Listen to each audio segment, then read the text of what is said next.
Hey, good morning, guys.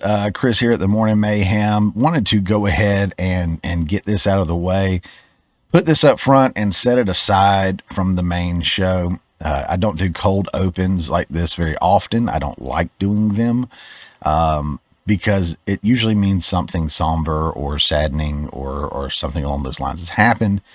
The only other time that I can think I did it was when there was the assassination attempt on Trump's life, and we ended up losing Corey Compertori in the process of that, along with some other victims that were shot as well.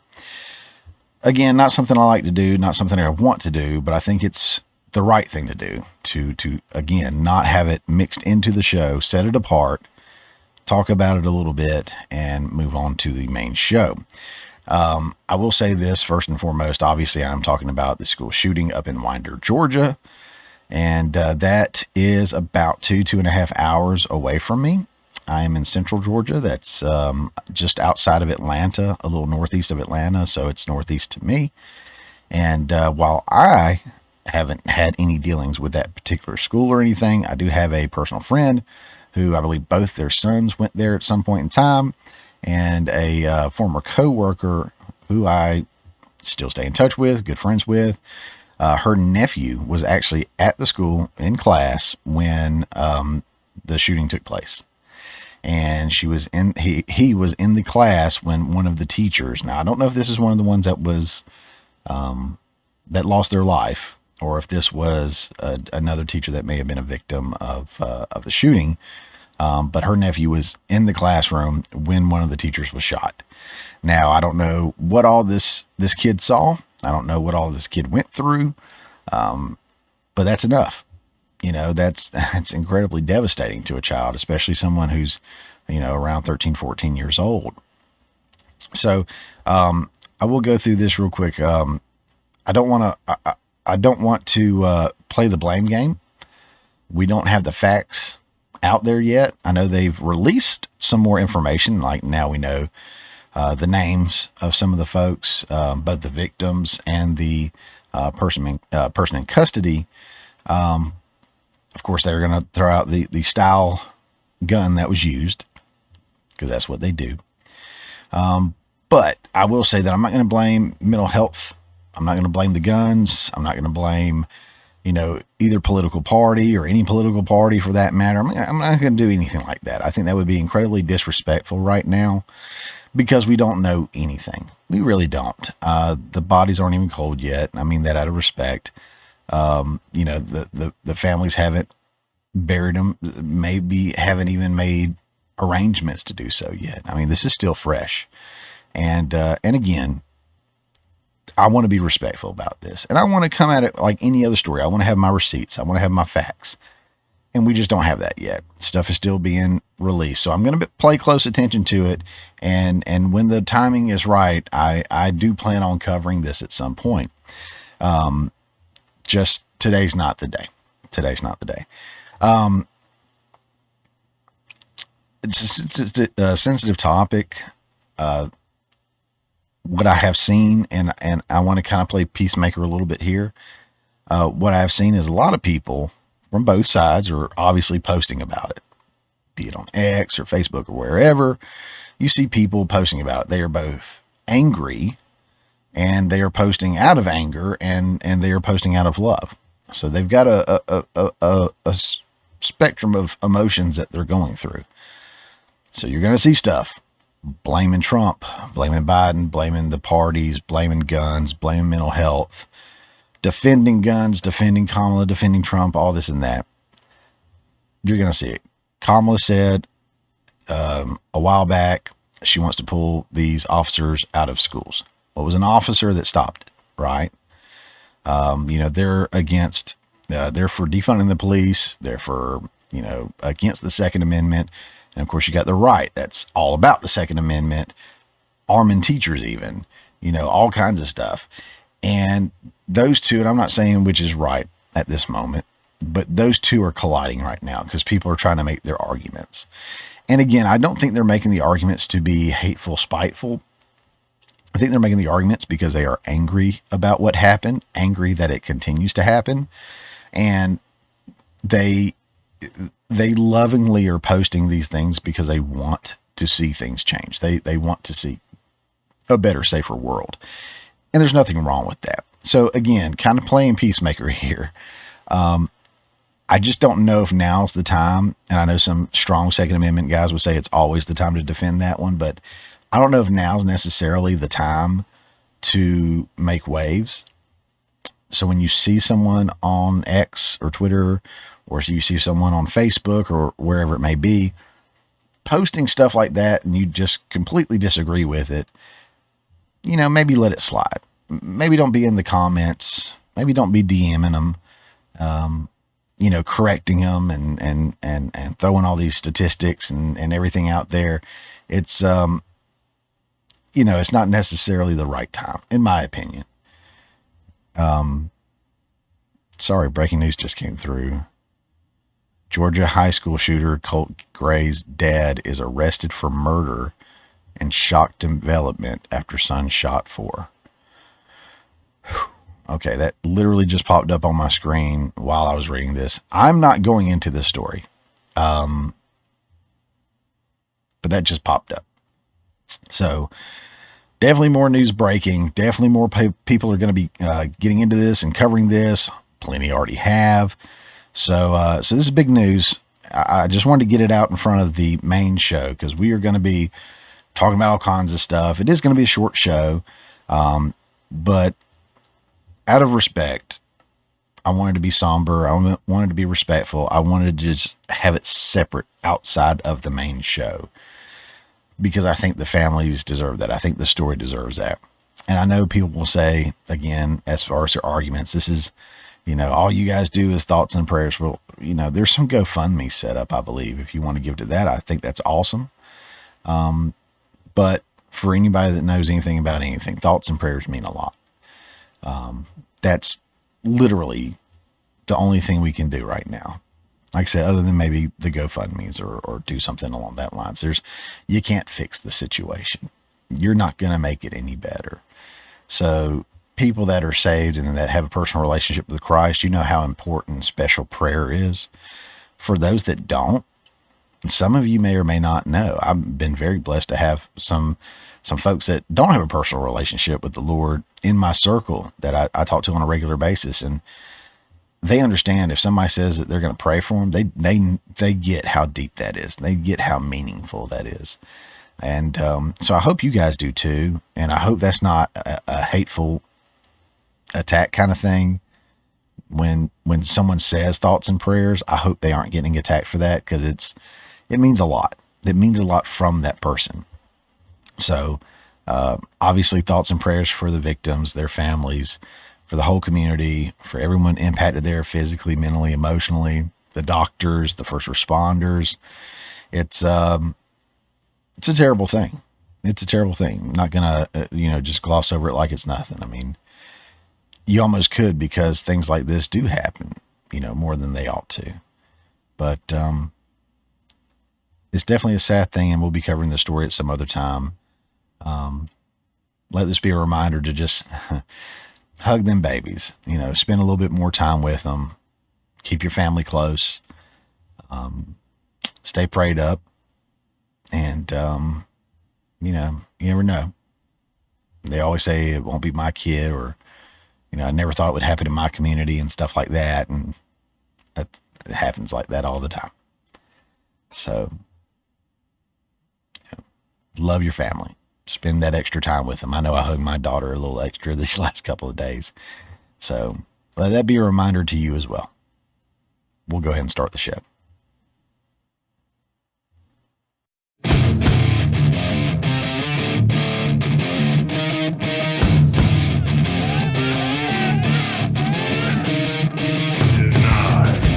Must admit, Hannah Gadsby is not funny.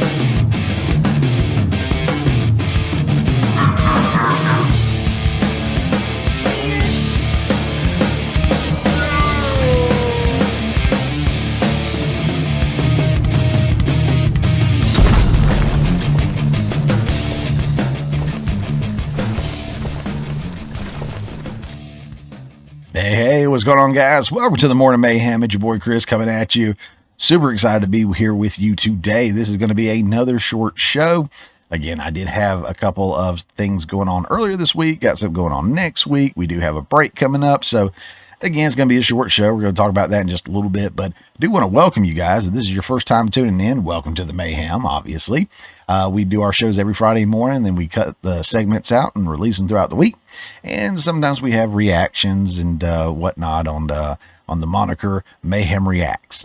And I'll release music video reactions, trailer reactions, movie reviews, stuff like that.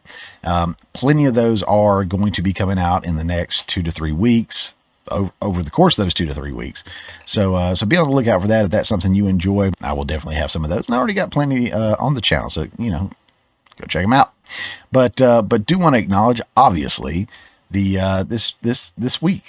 This week has been an amazing week for me, for my channel, for my people, for just so much here. I'm so very blessed about that, very happy about that. First, Monday night, baby, was my first live stream. First live stream from the channel. That's Monday Night Mayhem. Again, I said if it went well, we may do it the first Monday of every month. Don't think I'm really set up to do this every single week because it does take a lot to put that together. And apparently it went really well. A lot of the people were in the chat saying, do it again, do it again, do it again.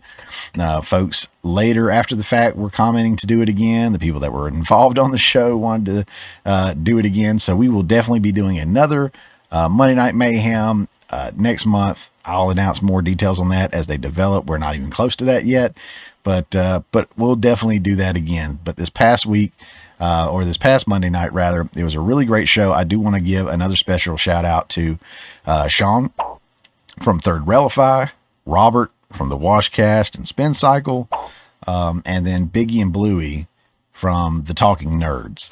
So grateful for the four of them for joining me, and of course everyone who watched live in the chat and interacted there. You guys were great. I love it. I appreciate every single one of you. Also, the following night, I was on a live stream. Not mine. I was a guest. I was a guest on a Holy Creation Comics show called Point of View. And we talked about the kids.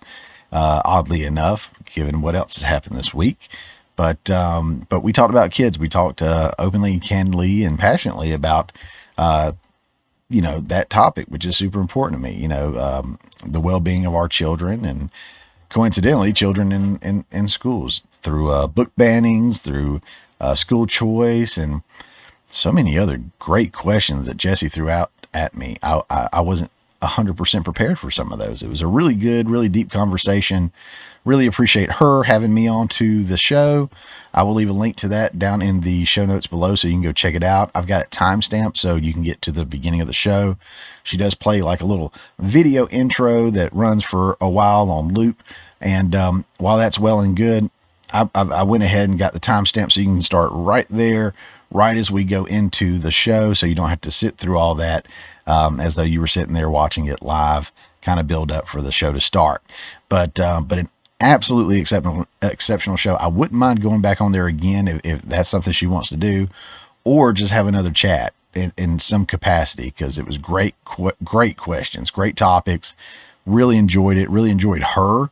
And of course, some of my familiar folks were in the chat. So appreciate you guys coming over and watching that again there as well. That was a blast. As a reminder, we also have the first and probably only, to be fair, Kamala Harris, Donald Trump presidential debate coming up next week. That's going to be, Tuesday, September 10th at 7 p.m. is when our show is going to start. Yes, we are going to be doing a live stream of the presidential debate. We'll have a pre-show. Again, that starts at 7 p.m., which will take us into the debate itself. And then we'll have a post-debate, post-show recap of everything. That will be myself. Robert Herr is hosting it on the Washcast. Sean from Third Railify. So, kind of the three amigos there. And then we also got Chris from Chris's World. I've mentioned him before and been on a live stream with him before. Very, very sharp dude. Very excited guy. And he's passionate about what he does. So he's going to bring a lot there too. So excited about being on the stream with him again, and knocking some stuff out together there. We may have some more folks joining in as well, and follow me on the socials. I'll make sure that the link goes up as soon as I have it. That way everyone can join in on the fun there. But it will be a good time. It is definitely, I've never done a presidential debate like that, but I'm doing my homework. I'm getting prepared, and that is one of the reasons that today's show is going to be a little short, as well as just the 2 live streams that I've already done this week. And also knowing that Saturday night, of course, I'll be on Off the Rails unless something changes over on Third Railify's channel, as I almost always am now. So we'll go ahead and get into it. So we're not, mumbling anymore. We'll go ahead and get into our first story here. One of my favorite movies in the last few years to come out was Joker, starring Joaquin Phoenix and directed by Todd Phillips. Man, what a movie, right? I mean, I don't keep it too far away. Loved it. You can see back there. Got me a little Joker artwork there. I mean, like, that's how much I love it. From the story to the acting. And one of my favorite pieces was the cinematography. And for those that don't know, I myself am a filmmaker. Got me a couple of little awards back there. But I'm an internationally award-winning filmmaker for various categories, be it the film itself or writing or cinematography, directing, or whatnot. So I appreciate all that, and one of my specialties is the cinematography. So really enjoyed Joker for that. They did a fantastic job. Huge fan. I got super excited when I heard there was going to be a sequel. Well, let me back it up a little bit. First of all, the movie didn't need a sequel. I still don't think it needs a sequel. But I heard Joaquin was going to be back, and he doesn't do sequels. So Joaquin was going to be back.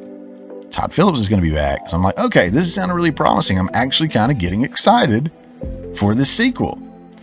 And then I heard Lady Gaga was attached. And I was like, well, that doesn't sway me any more happy or sad or whatever. I don't know that much of her as far as acting goes. I've seen her on American Horror Story for a few episodes, I think, and hadn't really kept up with that show much. I know she's done, some other shows and done great things, or not shows, movies, but I haven't seen them. I don't know. She may be a terrible actress. She may be one of the greatest actresses of all time. But if someone's going to play that role, I can see her in it for sure. Harley Quinn. But yeah, I was like, okay, all right. So we got Lady Gaga on board. That's an interesting choice. But then I heard why, and I heard that it was going to be a musical, and I am not a musical fan. Catch me watching a few musicals that I do appreciate: Wizard of Oz, Willy Wonka and the Chocolate Factory, even Grease. Some of the classics. I like those for what they are. But yeah, I don't particularly want to sit down and watch a musical. So I'm interested to see what they do, though. I'm interested to see how much of a true musical this is, or how they change it up. And knowing Todd Phillips, he'll change it up, I'm sure. We did cover this before. Actually, I think I covered it on Mayhem Reacts. I did a review of the one of the trailers that came out. But I think I also covered it here, just kind of talking about the gist of the story. So, I won't go into depths on my emotions and feelings on that. I do want to see it, though. I for sure want to see it. One of the best movies I've seen in the last few years has got a sequel. Part of me really wants to see it, to see what they do. And part of me is like, man, I don't want to mess this up. I don't want them to mess this up. And it's like when you eat something so good and it's got multiple pieces, whether it's like peanuts or it's French fries or something like that, and you're eating it, and it's so good. And you get down to the last one. The last one's, the peanut's a little rotted. It has that dull kind of flavor, or that last French fry's a little burnt, or doesn't have any seasoning on it, or maybe it's really soggy for some reason, sat there too. I don't know. But it's like that. I don't want it to be like that. Of course I'm going to associate things with food, right? But Joker left such a great taste in my mouth. I want to follow it up with something that's, equal, as close to equal as possible. I don't want to put a soggy potato chip in there that my kid had when she was a baby and put it back in the bag. I don't want that. Give me something good. Give me something good. I will say, though, we're going to go ahead and get into this. They've already got it out at, I know they showed it at a festival. We've already got some critic responses back on it. And it seems to be kind of a mixed bag, if I'm not understating it or overstating it here. This from the Daily Mail. Joaquin Phoenix and Lady Gaga's musical Joker sequel hits a few sour notes, and I don't know if I can say this still. Folie à deux gets mixed reviews. Yeah, I'll probably never say it right. Sorry. Joker Part 2, baby. All right, it says early reactions to Joker Part 2 suggest a blend of brilliance and boredom, leading to a mixed bag of reviews. The film sees the return of Joaquin Phoenix's Oscar-winning portrayal of Arthur Fleck / Joker, and the addition of pop powerhouse Lady Gaga as Joker's love interest Harley Quinn. Premiering to a full house at the Venice Film Festival on Wednesday, the eagerly awaited sequel to Todd Phillips' billion-dollar hit divided critics.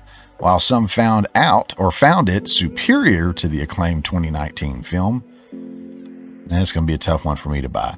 You know, critics come in all shapes and sizes and colors and visuals and likes and dislikes and, you know, all this and that.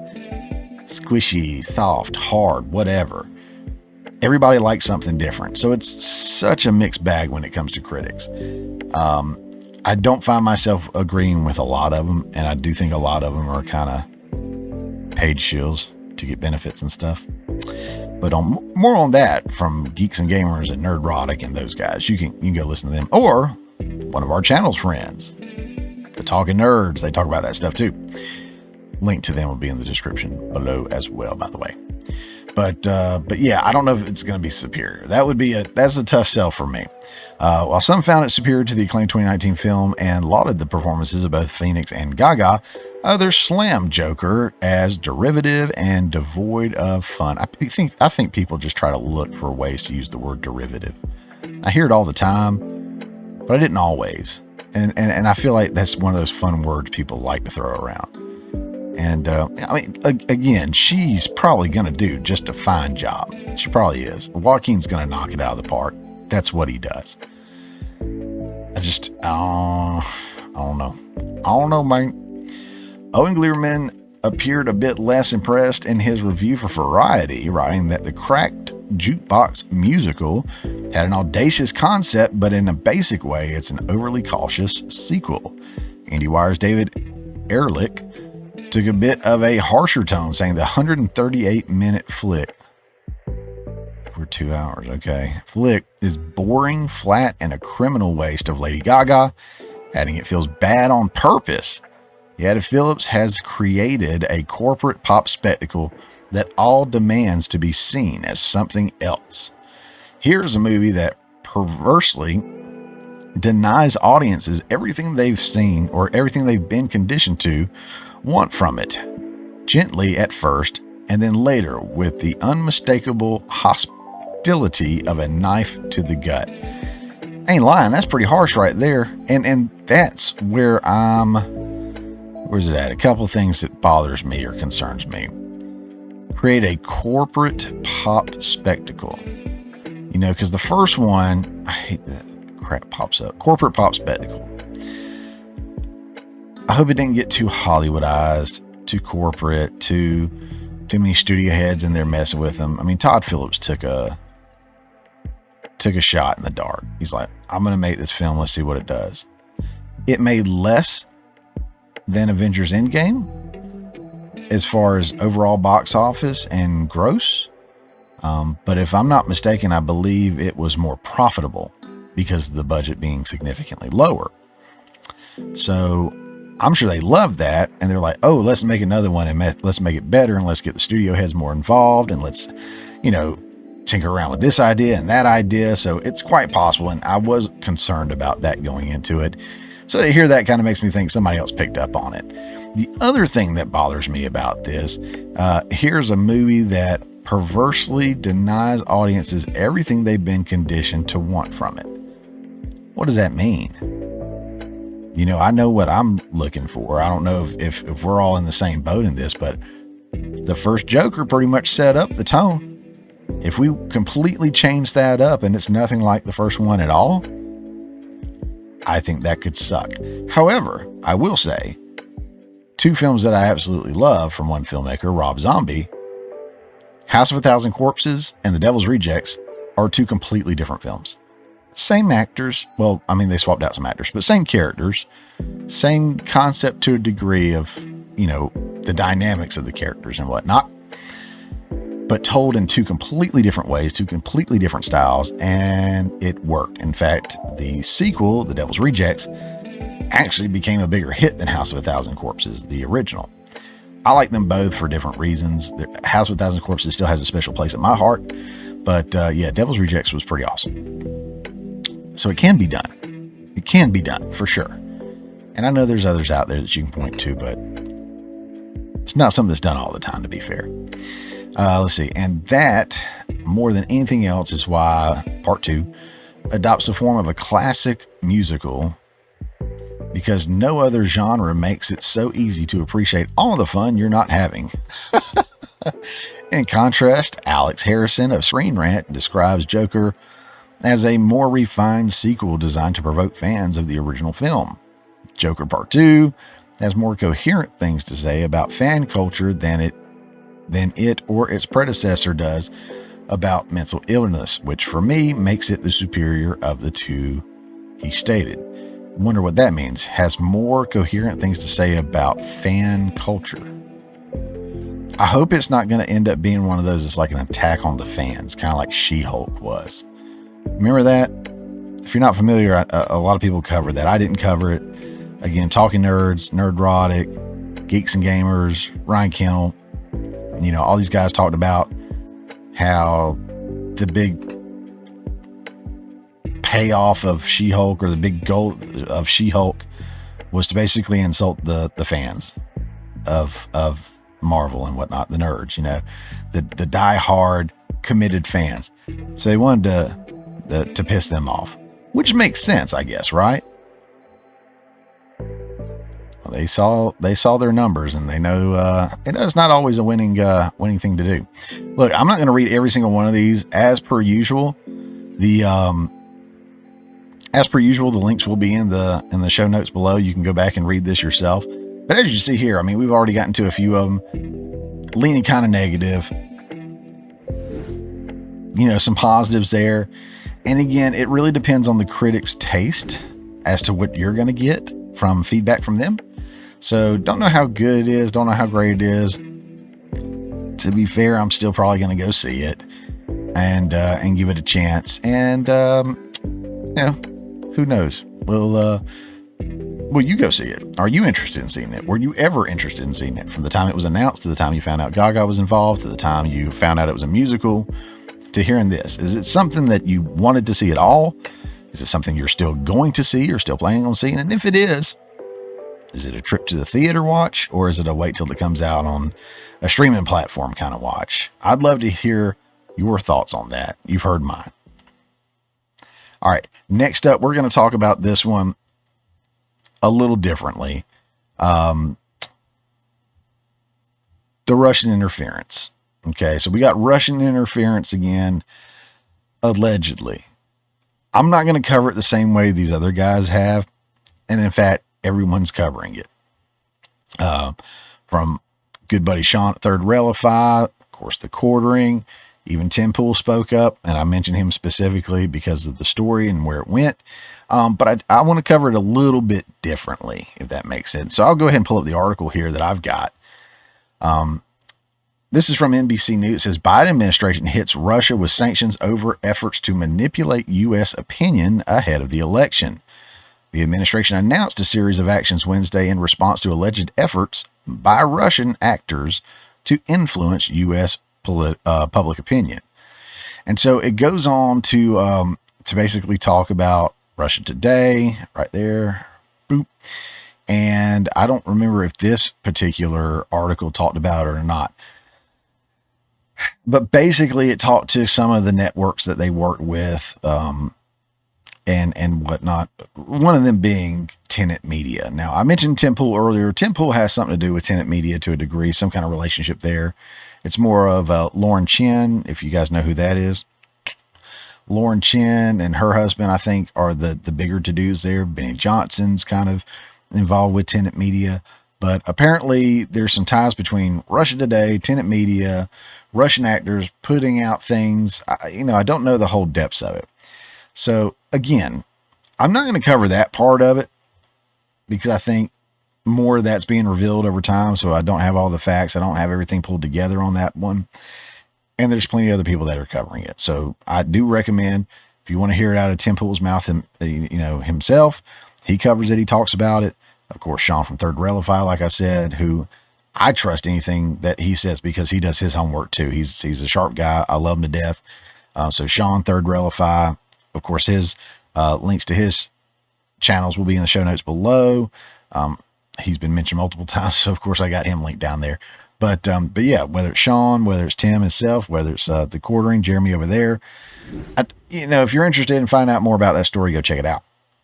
The part that I want to cover, or want to just briefly kind of point out, is that we are all about, and I say we, our government, our Department of Justice, the Biden administration, or whatever. And this goes beyond the Biden administration. I think this is just, I don't know whether it's the uniparty government or it's just the government itself. We will jump over, hurdles and mountains and everything to go after Russia or China or whomever. If we think there might be some interference in our election, which isn't a bad thing necessarily, right? What is interference? Well, and what they said with like Russia, it's like, oh, well, they're sponsoring ads. Oh, or they're putting out stories that kind of, push some Russian narratives that may make them want to make us want to vote one way or the other, and, because it's going to be more beneficial to them at the end of the day. And I think about things like that, right? And I go, aren't we doing that? Don't we have political parties that basically control the entire mainstream media? Don't we have stories that are kept out of the press because it could be damning to a particular person running for office? So you guys know what I'm talking about. I didn't even have to say it. You already know because you're sharp. That's why you're here. But the media is running cover. The media is owned by them, or they do their bidding. Vivek Ramaswamy the other day went off on, I think it was CNN, or it may have been another one of those, corrupt networks, but basically it was saying it's your job to hold, our elected officials, the powers that be, hold them accountable, ask the questions, present these facts and what you find out to the people. Instead, they're running cover for them. They're protecting them. If they say jump, the media says how high, and they go out there and they tell us that we need to jump that high. And it's just, it is devastating to see where we are right now as far as all that goes. But again, why is that legal and okay? But then Russia or another country, putting out some stories or, sponsoring some ads or something like that. That's the big thing. And we're gonna spend millions of dollars going after them, and then we're gonna slap tariffs on them or sanctions or whatever it is.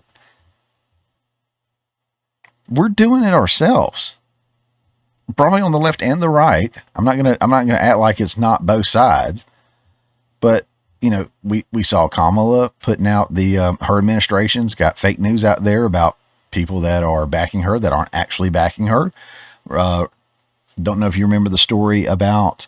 What was it? The sponsored ads, but they made them look like they were legit media headlines speaking positively of her.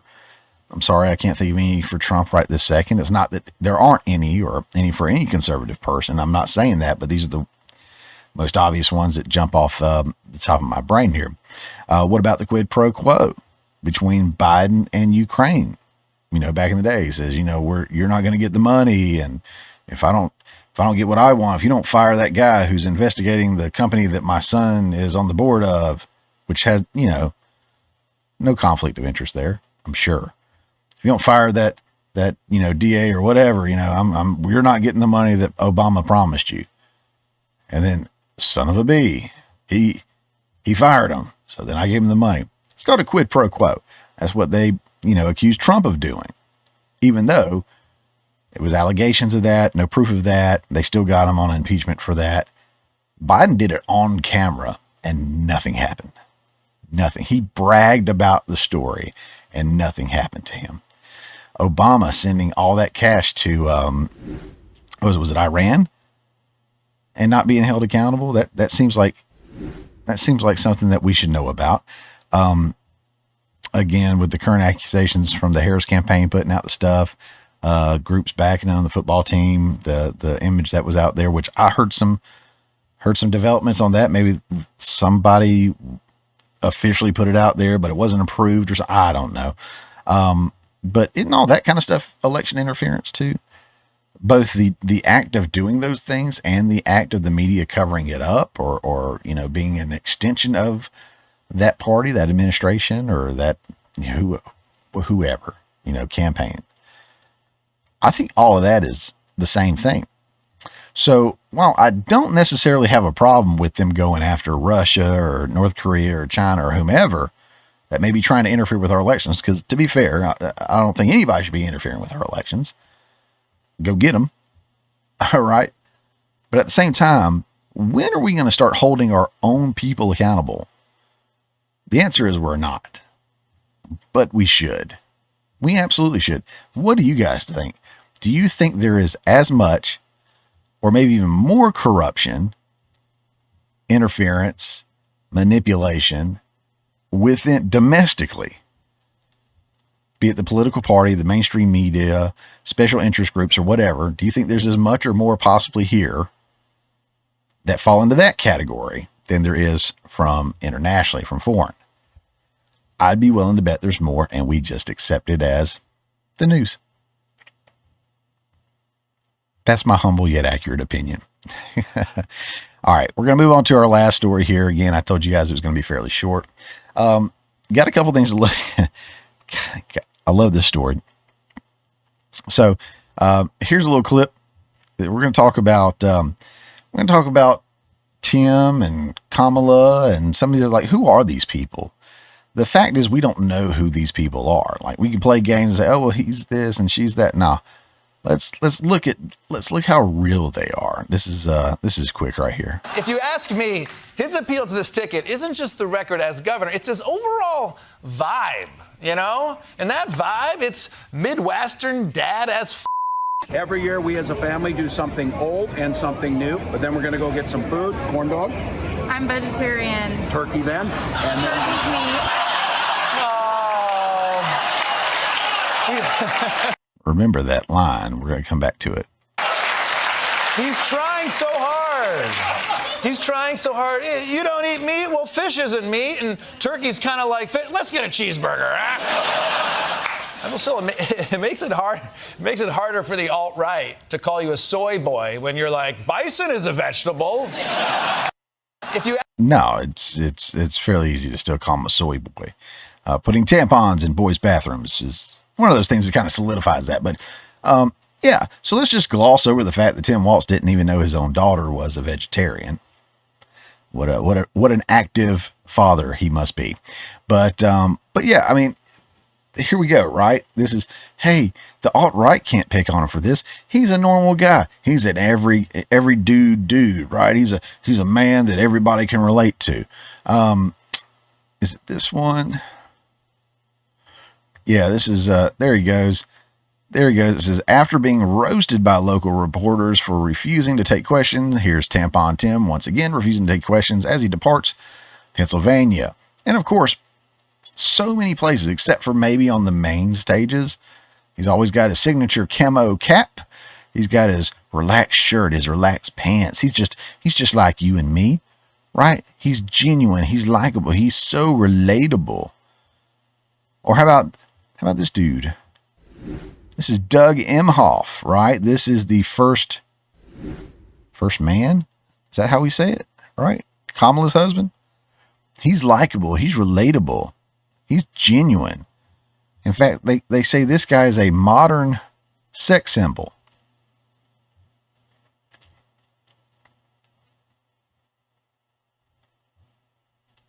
This guy.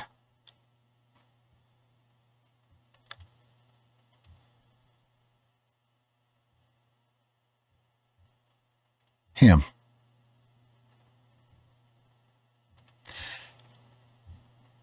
Whatever. Teach his own. Whatever. All right. And I think I saw somewhere where they said that their daughter was possibly the most beautiful girl as well. And I don't know who's writing these articles. No offense. I know I'm not anything to look at. Trust me. I know. But let's listen to him be so genuine and authentic and relatable, right? Thousands of people in the arena, and I'm sure millions around the country, around the world. And what did I hear? USA, USA. So USA. You can say it. And that's So first of all, I don't want to go back because we're going to miss it. Like right on point, I'm sure.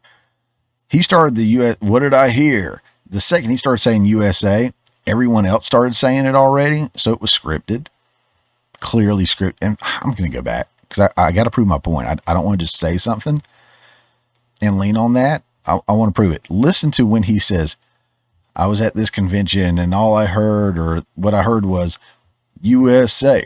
The second he starts, before he gets even into it, everyone else is already chiming in. Listen. Sure, millions around the country, around the world. And what did I hear?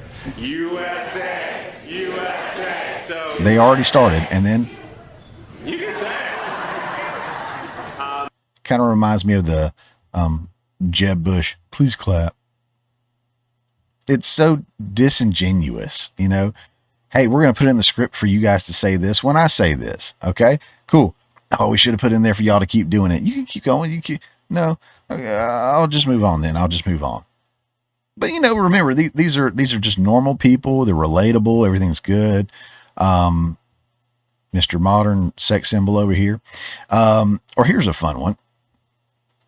This is from Rob Smith. I'm going to let him just kind of take it away here. Of course, this is a conservative dude. I'm going to let him take it, my brother. Before he does, I'll shoot back up here. Kamala Harris and Hillary Clinton say have the same black accent. They ain't in no ways tied. And we's gonna have freedom, black folks. Follow them to the promised land. And I will tell you, as a Southerner, when I hear someone who's not a Southerner do the accent, unless they're trained really good, Australians are really good at it. The show True Blood was a great show. A lot of people on there have great Southern accents. Kind of trained to do it, especially the dude from Australia. I can't remember his name, but he played Jason Stackhouse. And my wife loved him for some reason. But yeah, let's, I don't think I'm going to get all of him in the shot. Let me see if I can. There we go. I don't feel no ways tired. I come too far from where I started from. Nobody told me that the road would be easy. I don't believe he brought me this far to leave me. And you all helped us win in 2020, and we're going to do it again in 2024. See, that, friends, is what we call the black scent, and that is the old country black scent. That is the black scent that all of these politicians bring out every 4 years when they want to go talk to the black folks. And they need to know the black folks, you know, they need to talk to them with the old Southern dialect. You know, when they talk to the black folks, they need to know that they ain't in no ways tired. And in 2024, we gonna get this done, black folks. We gonna give y'all freedom, black folks. We gonna give you freedom. You gonna vote for old Hillary Clinton because she ain't no ways tired, and you gonna vote for Kamala Harris so you can get some freedom from these evil folks that want to put you up in chains, black folks. That's what we doing. Is that what you're doing? I thought I'd let him say it. I mean, I can't say it any better than that. Although I'm going to add to it.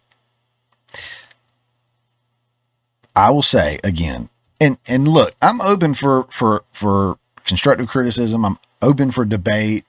That's constructive and not destructive. Let's build something together. And if I'm wrong, I'm wrong. I have no problem. I have zero problems being wrong and proven wrong.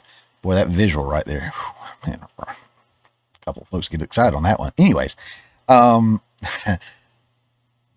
they do this all the time. And when I say they, I'm talking specifically about Democrats.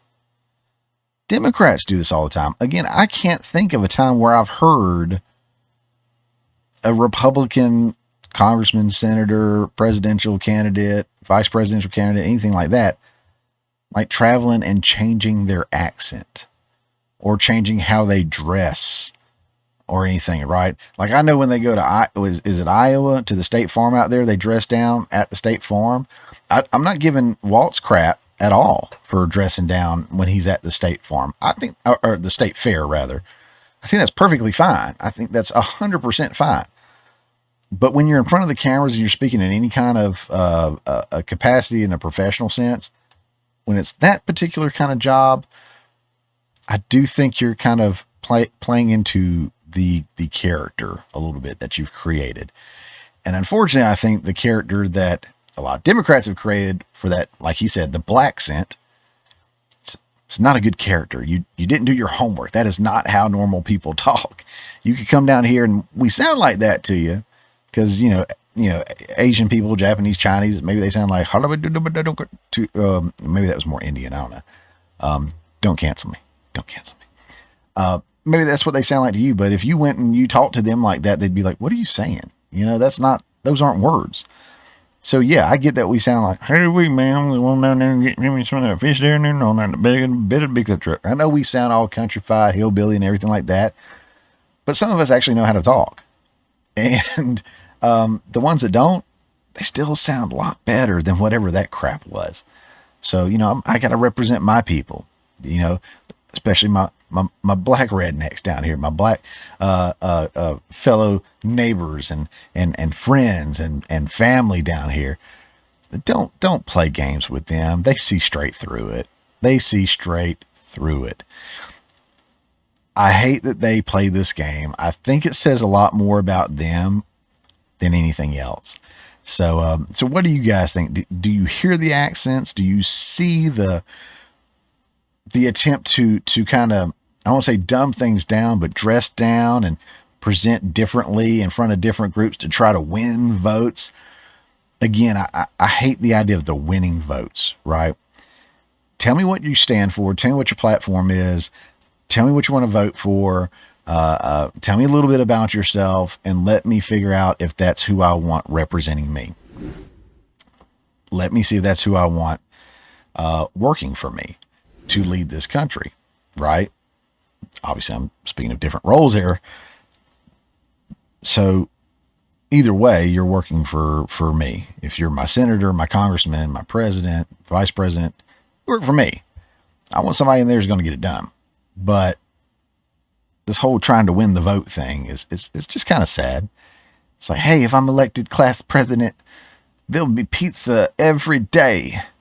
I will do away with dress code. That's what they do. And it makes me sick. But that grinds my gears. I'm going to move off of this. What do you guys think? Let me know in the comments. Are you tired of this crap?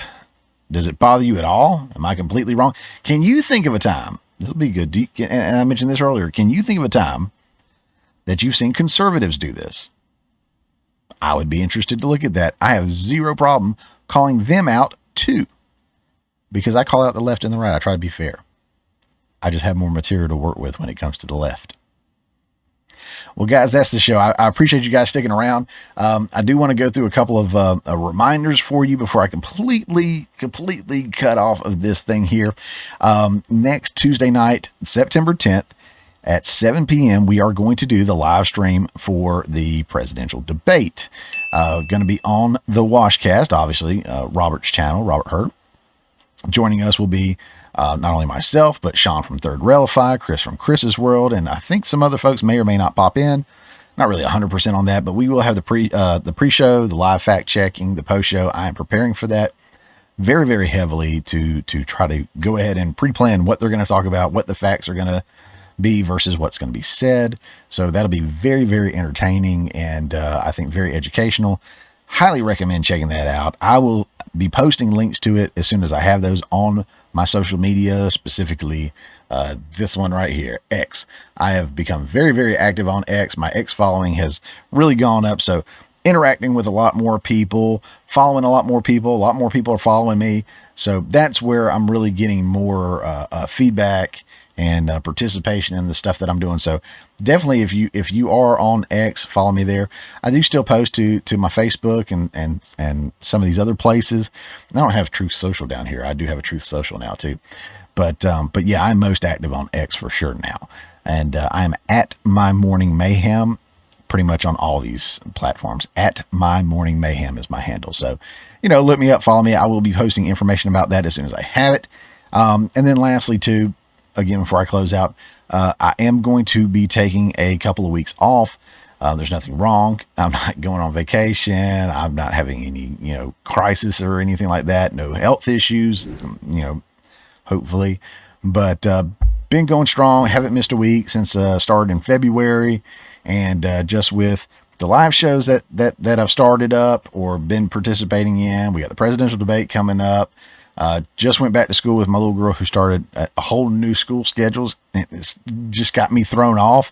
I've got the ending to a film sitting on my computer, already shot, ready to go, that I have not begun to edit yet. And I've got to get to that. So I'm going to take some time and work on that. I'm going to kind of recalibrate a little bit and figure out how to find that flow in the channel here for the Morning Mayhem, the Mayhem Reacts, Monday Night Mayhems, working with Third Railify for Off the Rails, some of these other folks I work with, school, church stuff, the real job, the 9 to 5 or 8 to 5, family life, all that stuff. So I'm just going to kind of regroup for those few weeks. And while I am out, I will not have a regular show on Friday mornings, but I will be recording a ton of reactions and may pop in and update those a little bit over those 2 weeks that I'm off. But I may do that just to keep some fresh out there too. But I am looking forward to doing that because I haven't done any reactions in a little while. So I'll be having some coming out very, very soon. And, over the next few weeks, those will kind of take over. I will go through next week though. So the 13th will be my Friday, the 13th. How about that? Will be my last Morning Mayhem show before I take the 2-week break. I'll do that. Then I'll probably do the Off the Rails that Saturday night, the 14th as well. And that'll be it. I'll take 2 weeks off, come back, hit you guys with a show on October 4th. And then the following Monday, I am going to do another Monday Night Mayhem. So October 7th. So when I come back, it's going to be bam, bam.